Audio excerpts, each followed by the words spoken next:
ผู้งามแห้งมาที่นี่แห้งงามมาที่นี่พี่น้องเอ้ยผู้พอดีบ่ลูกพอดีบ่ใส่พอดีบ่ใส่พอดีบ่เสียพอดีบ่พอดีเนาะโอ้โดยเบิ่งมาพอลุงกันนี่ผู้พี่น้องเอ้ยเอาบ่ขนมนี่เอาขอบใจโดยถือไว้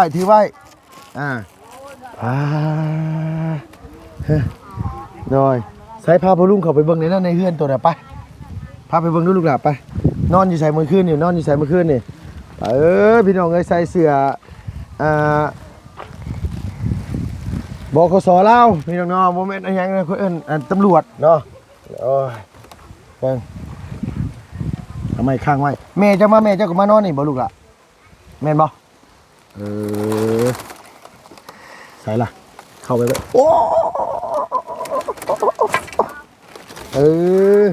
ได้กินหยังก่อนมื้อเช้านี่ได้กินข้าวกับหยังได้มื้อเช้านี่นะร้านนี้กินข้าวกับหยังฮะได้กินข้าวกับหยังมื้อเช้านี่ฮะโอ้ยเนาะพี่น้องเอ้ยบ่ปากน้ำบ่ปันคนประกึกนี่แหละผ้าห่มผ้าแพร่เพิ่นตุ่มนอนอยู่นี่บ่ซั่นว่าแต่ห้ามเต็มไปจังคืออันแหละกายออกเลยยามมื้อคืนหุงอยู่บ่ล่ะโซลาร์เซลล์หุงบ่แจ้งอยู่บ่นี่แจ้งอยู่เนาะ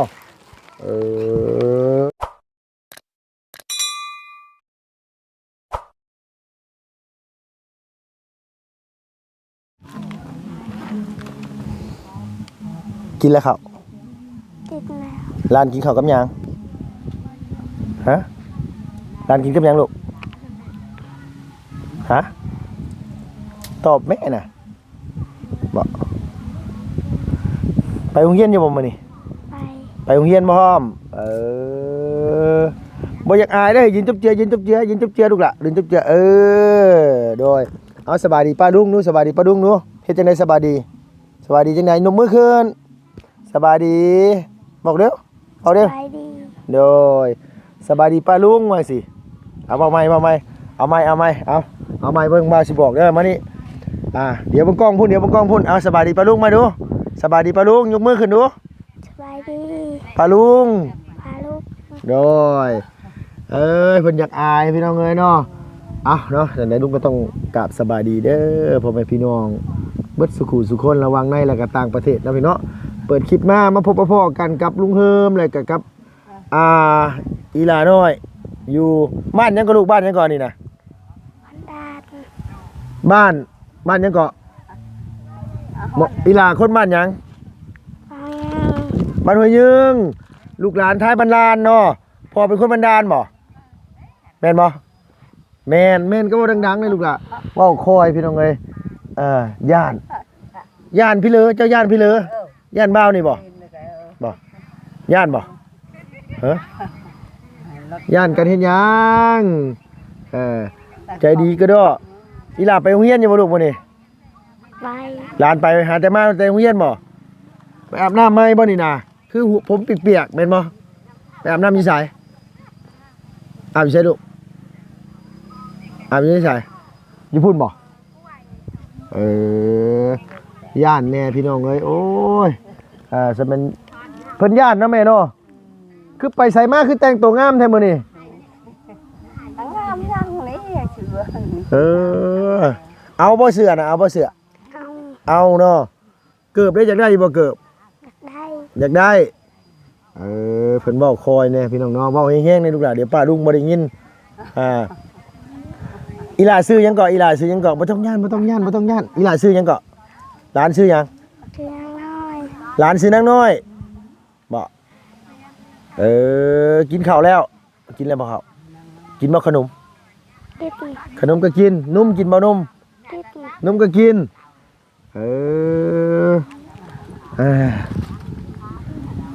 เมื่อคืนนี่นอนอยู่นี่บ่เมื่อคืนนี่เป็นบ่นอนกับไผเมื่อคืนนอนกับไผร้านนอนกับไผนอนกับไปตู้นี่บ่โอ้ยหายใจพี่น้องเอ้ยเสียงหายใจใช่แม่นย่านคัก อีหล่าย่านบ่าวบ่ย่านบ่าวบ่ย่านบ่ย่านบ่ย่านหรือบ่ย่านฮะย่านบ่บ่โอ้พี่น้องเอ้ยคันมาลุงบ่อยู่เพิ่นเว้าเก่งอยู่ได้นี่นะทางกันว่าได้บ่าวน้าสาวเพิ่นว่าเพิ่นเว้าเก่งอยู่แต่ว่า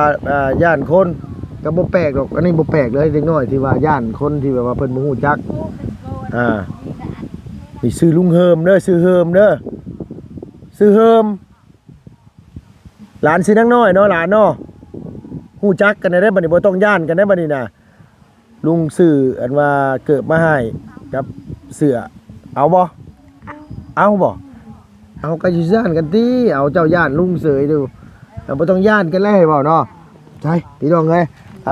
เบิ่งแต่หาเบิ่งกันว่าอันนี้มาให้ก่อนคุณอีแม่เราก็มาแต่ไสก็แม่เจ้าน่ะเอาสบายดีเด้อแม่เด้อมาแต่ไสก็เอาว่าโดยมาแต่ดินน้ำมูหั่นโอ้เพิ่นเอาบุญบ่เพิ่นเฮ็ดเลยเอาพุทธที่เฮ็ดปื้บเฮ็ดปื้บนี่คือบ้านเฮาเฮ็ดบุญเนาะลาวลุมเฮ็ดบุญแจกข้าวหาคนตายโอ้โดยเอาบ่เกิบงามนี่เอาบ่เอาเนาะได้หลานแก้มึงดูหลานแก้มึงดูหาแก้มึงดูลูกเอาขอบใจก่อนโดยเอาดีๆขอบใจดีขอบใจโดยเอาแก้มึงดูหลานใช้ได้บ่แก้มึงดูแก้มึงใหญ่โพดบ่จักอันนี้บ่ใหญ่นะลูกก็ซื้อมาเพื่อไว้พอดีแล้วนี่นะโดยกอดมึงดู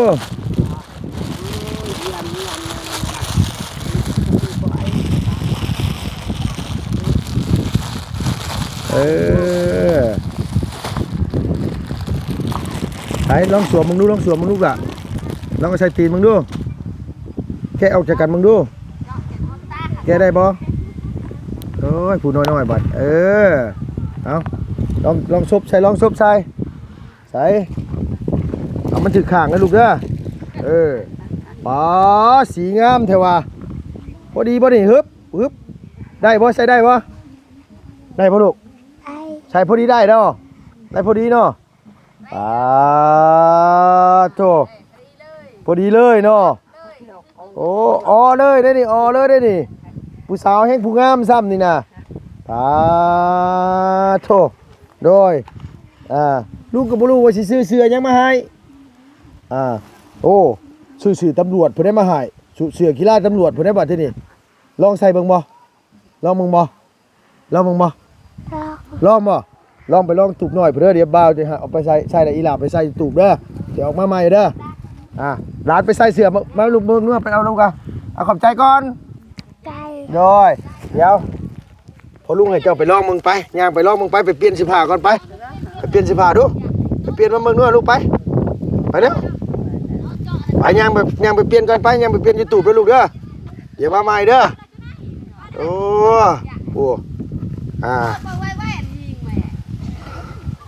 คนขี้คุยเนาะเพิ่นนี่เนาะบ่ค่อยปากบ่ค่อยเว้าเนาะแม่ตู้เนาะเลี้ยงมาจากปีแล้วจะเลี้ยงมาจากปีแล้วนี่นะไปก็เอาปีที่เลือกปีเย็นก็เอาดีน่ะคือปีบ้ากำลังกันชอบปีอยู่ตัว2 ปีเอาเป็นเอาเจาะคือทำไม2 ปีเลย3 ปีนี้นะ2 ปี 3 ปีนี้แล้วตะกี้เพิ่นอยู่กับพ่อกับแม่เพิ่นบ่แม่นบ่เอ้ยตะกี้เราอยู่กับพ่อกับแม่แล้วบ่น้องน้อยนี่นะตะกี้เราอยู่กับไผน้องน้อยนี่แล้วอยู่กับไผตะกี้น่ะอยู่แม่เราไปเรียกอยู่น้ำยาโอ้อยู่น้ำไม่เท่าว่าจังซี่บ่แม่นน้ำยาน้ำไม่เท่าพระเจ้าเพิ่นนั่นว่าเฮ็ดละปืบพี่น้องเอ้ยหรือว่าเฮ็ดบุญหาคนเนาะเพิ่นเฮ็ดละปืบเฮ็ดที่เด็ดคล้องนั่นแหละคนนี่เนาะพี่น้องเอ้ยถ่าหลานออกมาก่อนลุงก็บ่ได้ซื้อหยังมาฝากหรอกมีแต่ข้าวต้มขนมนี่แหละแล้วบ่ลูกแล้วบ่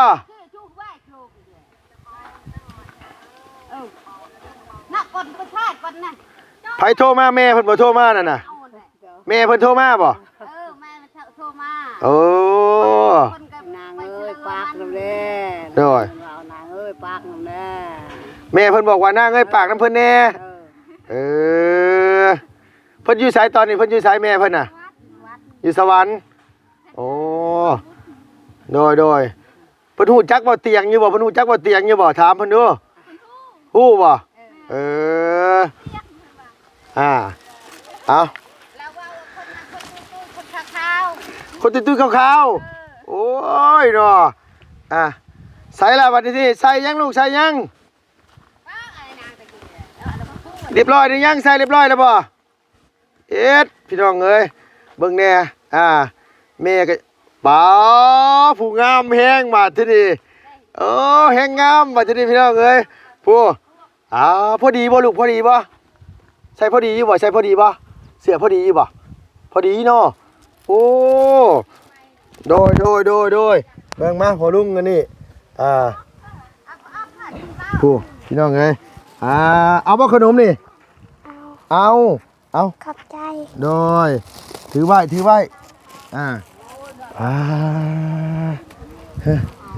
โดยใส่พาพอลุงเข้าไปเบิ่งในนั้นในเฮือนตัวน่ะไปพาไปเบิ่งดูลูกหลานไปนอนอยู่ใส่มื้อคืนนี่นอนอยู่ใส่มื้อคืนนี่พี่น้องเอ้ยใส่เสื้อ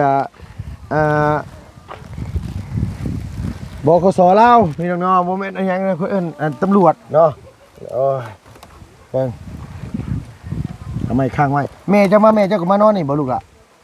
แม่นบ่ใส่ล่ะเข้าไปเลยโอ้ได้กินหยังก่อนมื้อเช้านี่ได้กินข้าวกับหยังในมื้อเช้านี่นะร้านนี้กินข้าวกับหยังฮะได้กินข้าวกับหยังมื้อเช้านี่ฮะโอ้ยเนาะพี่น้องเอ้ยบ่ปากน้ำบ่ปันคนประกึก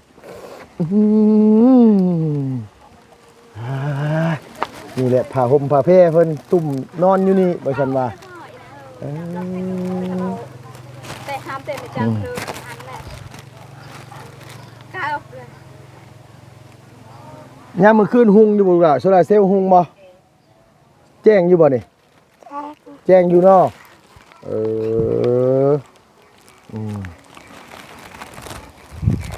เวลาแม่เพิ่นมาแม่เพิ่นก็นอนอยู่นี่ติอันนี้น่ะบ่โดยเวลาแม่เพิ่นมาแม่เพิ่นก็นอนอยู่นี่พี่น้องเอ้ย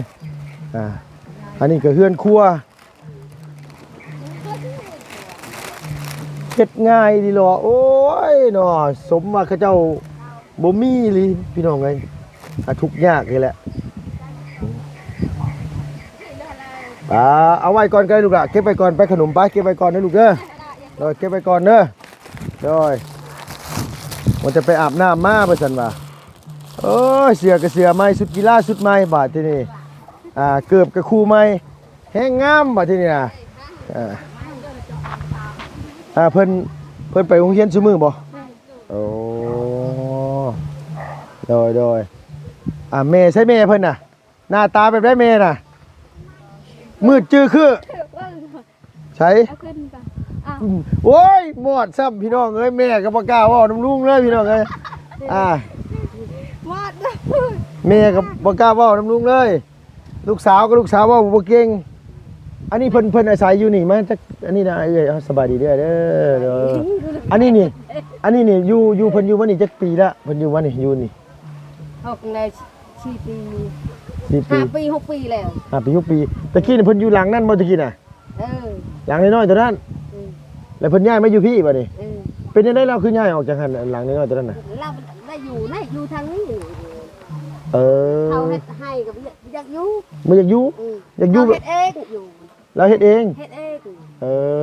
สมมุติว่าแม่น้องน้อยมานี่เพิ่นชวนหลายเพิ่นอยู่ไสแต่เก่าที่นอนนี่นอนนำกันนี่บ่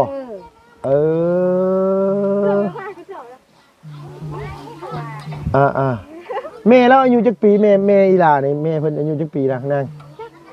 ได้ชาวปลายปีโอ้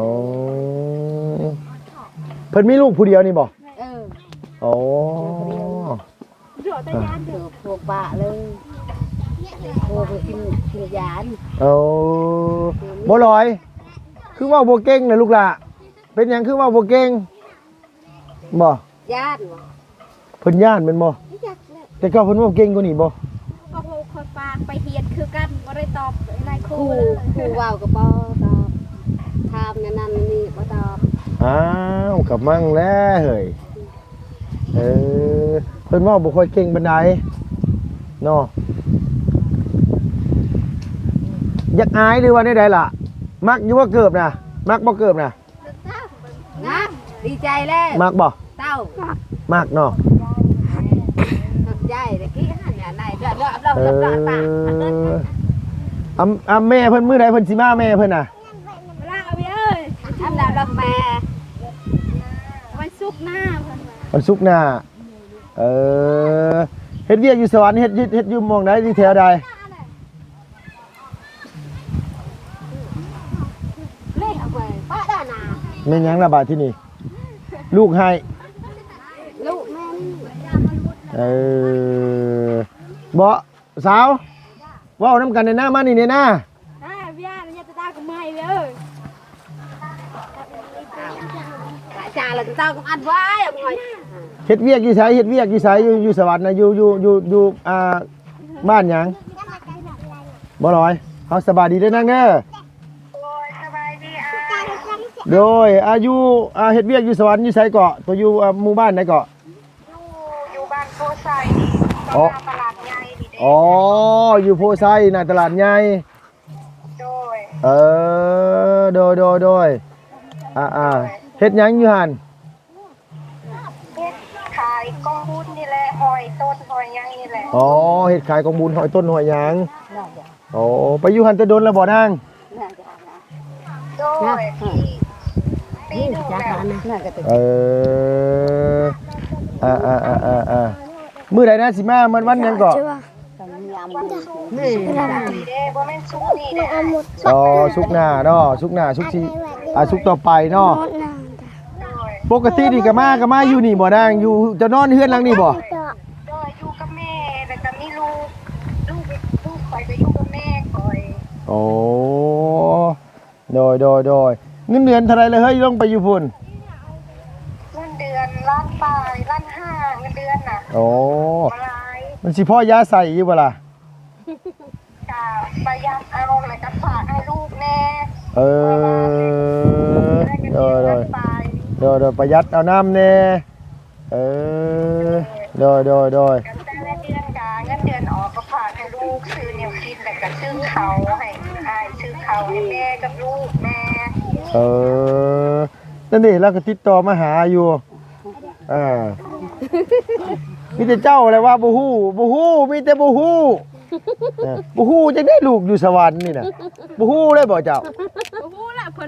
นไปสัก ไปลูกไปเฮือนลูกบ้านแขกนั่น ลูกสาว มานี่ไปอยู่บ่ได้แล้ว แม่น้องน้อยอยู่บ่ได้แล้วอดตายแน่อยู่นี่บ่มีกินแน่ๆก็เลยไปหาทำงานโดยโอเคสลอยเฮ็ดเวียกซะนางเอ้ย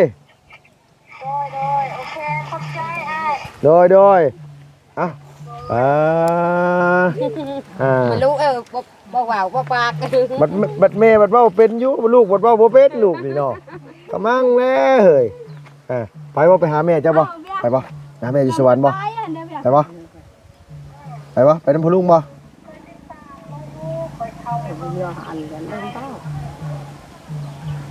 หมายความว่าเพิ่นเข้าไปเบิ่งคลิปทั้งลุงอยู่ได้นี่เนาะอันนี้น้องเพิ่นก็อยู่นี่พี่น้องเลยอาศัยอยู่นี่เพราะว่าเราเป็นแม่ห้างผัวปะเพิ่นปะกันได้จักปีแล้วเอ้ยขออย่าถามมันแม่น้อง เดี๋ยวเชก็มาแล้วเดี๋ยว เนี่ยตาเฮ้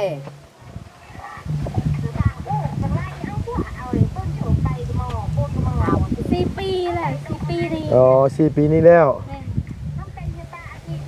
เอาบัดน้องเพิ่นพ่อกับผัวเพิ่นพ่อกันอยู่ใช้แต่เพิ่นคือได้พ่อกันผัวคนบันดาล พอเอ้ยน้องเอามาพี่มายามเยี่ยมยาเพิ่นเอ้ยน้องแต่บันดาล อ๋อเพิ่นมาเยี่ยมพี่มาพ่อกันอยู่พี่ แม่ โอ้โดย จังปีประมาณได้ละ4 โชค3 มันเป็นในเล็บน่ะบ่หึมันเป็นในเล็บน่ะคือกัดอยู่เรื่อยๆว่าเอ้ยแม่ตู้กับไปหาแง่ไข่หมูแดงมือมุนเมื่อไหร่เนาะอ๋อ คอมันปาดหมดคอนมันแดกเอ็ด หมูแดงกัดคอ ปาดหมด บ่เฮ็ดก็บ่ได้กินเนาะ เออ อันนี้นี่ดินของเพิ่นเองบ่ เออ ดินของเราเอง เป็นหมูที่หมูทอดนั่งกินน้ อันนั้นดินของข้าเจ้าน่ะเนาะเออบ่อยากได้เฮือนงามนำหมู่บ่แม่คืออยู่เฮือนหลังน้อยแท้อำยังได้ เฮ็ดนั่นแหละหันงามมีเงินมีเงินมีข้าวกินก็บ่มี ข้าวกินก็บ่มีสิเอาที่ไหนเฮ็ดนี่เฮือนงามเนาะไผสิบ่อยากได้เฮือนงามเนาะเฮือนหลังงามๆแบบนั้นก็อยากได้เนาะ ไผยังบ่มักแบบนั้นบ้าน โดย ข้าวก็ได้ โดยอันนั้นหนึ่งคนอยู่ในบ้านนี่บ่หรือว่าคนทางอื่น คนในบ้านคนในบ้านนี่มันไปเจอบัดมาที่ลกแดไปเฮ็ดอันนี้นี่ลูกเพิ่นไปทำงานที่ทางอื่นบ่ พนักงานฮอดไทยที่ฮอดไทย อ๋อลูกเพิ่นไปทำงานอยู่ไทยลูกมีหญิงผู้ชายนี่บ่ ยิง โอ้แม่นอยู่คันว่าส่วนหลายนี่คือคนชนชาตินี่เขาเจ้าคือบ่ค่อยจะไปไทยปานใด เขาย่านบ่เคยไป เพิ่นเว้าบ่ค่อยเก่งสิเนาะเอ้ยเนาะอ๋อแต่เขาเจ้าก็ย่าน ย่าน อืม เรามาเห็นเก่งก็เราไป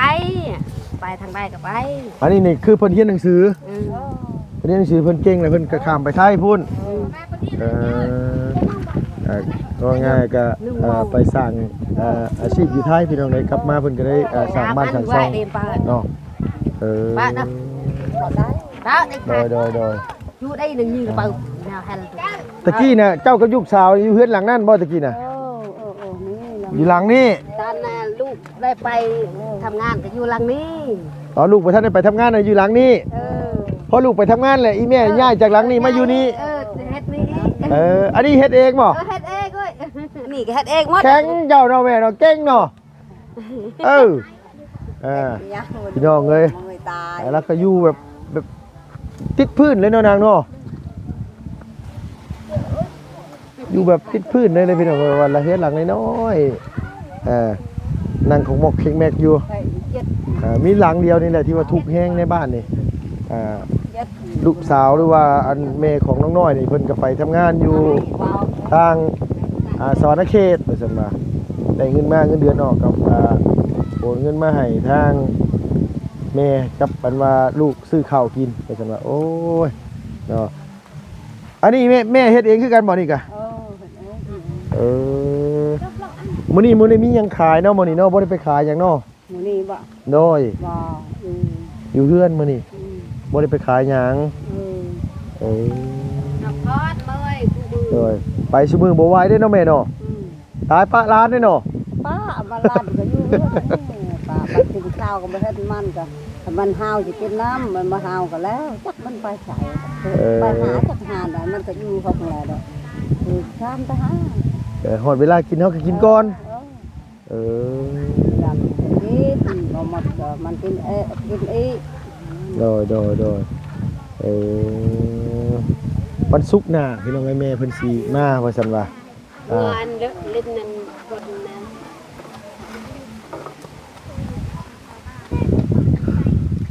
ว้าวบ่เก่งพี่น้องเอ้ยน้องนี่อย่าให้เว้าเก่งอยากถามได้ไปจักสิถามได้ลุงถามกับเพิ่นบ่ตอบโอ้เสื้อตำรวจพุ่นเด้อลุงเลือกมาให้นี่เป็นมาเป็นสาวตำรวจบ่ผู้ไปเรียนอยู่นำแม่อยู่สวรรค์พุ่นเนาะได้ไปบ่